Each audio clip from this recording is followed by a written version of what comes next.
অসম কন্যা অনিন্দিতা কাশ্যপে লাভ কৰিলে মিছেছ ইণ্ডিয়া 2025 ডাইৰেক্টৰ চইচ খিতাপ।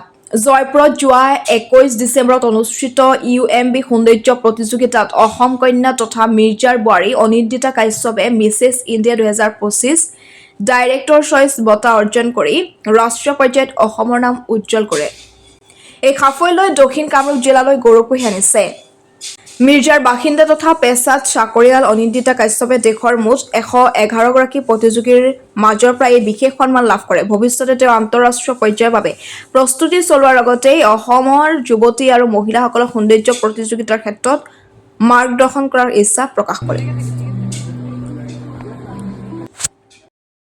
ডাইৰেক্টৰ চইচ এৱাৰ্ড যোনটো তাতে পাবলৈ সক্ষম হৈছোঁ সেইটো মোৰ বহুত ভাল লাগিছে। মই বহুত সুখী আৰু হেপ্পী। মই যি কষ্ট কৰিছিলোঁ, যি ট্ৰেইনিং মই আজি হয়তো অলমষ্ট 3 মান্থছৰ পৰা যোনখিনি ট্ৰেইনিং মই নিজে কৰি আছিলোঁ বা নিজে লৈ আছিলোঁ, তাৰে ৰিজাল্ট আজি এই মানে টাইটেলটো মোৰ। আৰু মোৰ সৰুৰ পৰা এটা সপোন আছিলে যে এনেকৈ মই এটা ক্ৰাউন মোৰ পিন্ধো মোৰ মূৰত। চ' ফাইনেলি মই এইটো মানে সক্ষম হ'লোঁ, তাৰ কাৰণে মই বহুত সুখী। আপোনাৰ পৰিয়ালক কি জনাব? ফাৰ্ষ্ট অফ অল মই সকলোকে ধন্যবাদ দিব বিচাৰোঁ, কাৰণ এই গোটেই ছাকচেছটো তেওঁলোকৰ ছাপৰ্ট আৰু মৰম আৰু মটিভেশ্যনৰ অবিহনে কেতিয়াও সফল নহ'লহেঁতেন।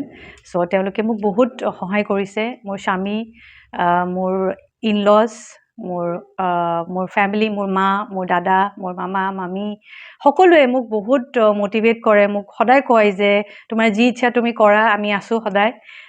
যি ইচ্ছা তুমি, তোমাৰ যি সপোন তুমি সদায় তাৰে কাৰণে চেষ্টা কৰা, কাম কৰা, কৰি যোৱা লাইফত, আৰু আমি সদায় আছোঁ এজ এ ছাপৰ্ট তোমাৰ লগত। আৰু আজি হয়তো তেওঁলোকৰ এই ছাপৰ্ট আৰু মৰমৰ কাৰণেই মই এই খিতাপ পাবলৈ সক্ষম হৈছোঁ। চ' তেওঁলোকক মই বহুত বহুত ধন্যবাদ দিব বিচাৰোঁ।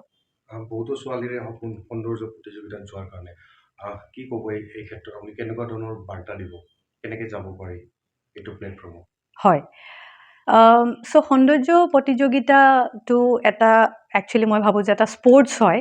যেনেকৈ আপুনি ক্ৰিকেট খেলে মানুহে বা ফুটবল খেলে, পেজেণ্ট্ৰিও এটা স্পৰ্টছ হয়। চ' যেতিয়া আমি কিবা এটা স্পৰ্টছৰ কাৰণে প্ৰিপেৰেশ্যন কৰোঁ, আমি সদায় ভালকৈ ট্ৰেইনিং ল'ব লাগে আৰু মেণ্টেলি পূৰা প্ৰিপেয়াৰ হ'ব লাগে, ফিজিকেলি প্ৰিপেয়াৰ হ'ব লাগে, আৰু মষ্ট ইম্পৰ্টেণ্ট আমি ইম'চনেলি নিজকে বহুত ষ্ট্ৰং কৰিব লাগে।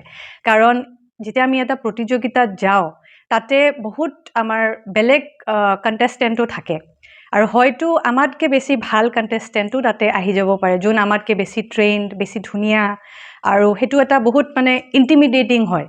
চ' সেই বস্তুটো, সেই চিটুৱেশ্যনটো ফেচ কৰিবৰ কাৰণে আমি মেণ্টেলি আৰু ইম'চনেলি বহুত ষ্ট্ৰং হ'ব লাগে।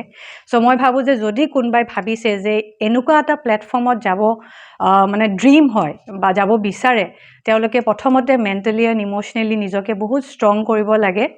বাকীখিনি বস্তু একচুৱেলি নিজে নিজে হৈ যায়। যদি মনত দৃঢ় প্ৰতিজ্ঞা থাকে বা মনৰ ইচ্ছা থাকে, মই ভাবোঁ যে বাকীখিনি বস্তু নিজে নিজে হৈ যাব। আৰু কোনোবাই যদি বিচাৰে যাব এনেকুৱা প্লেটফৰ্ম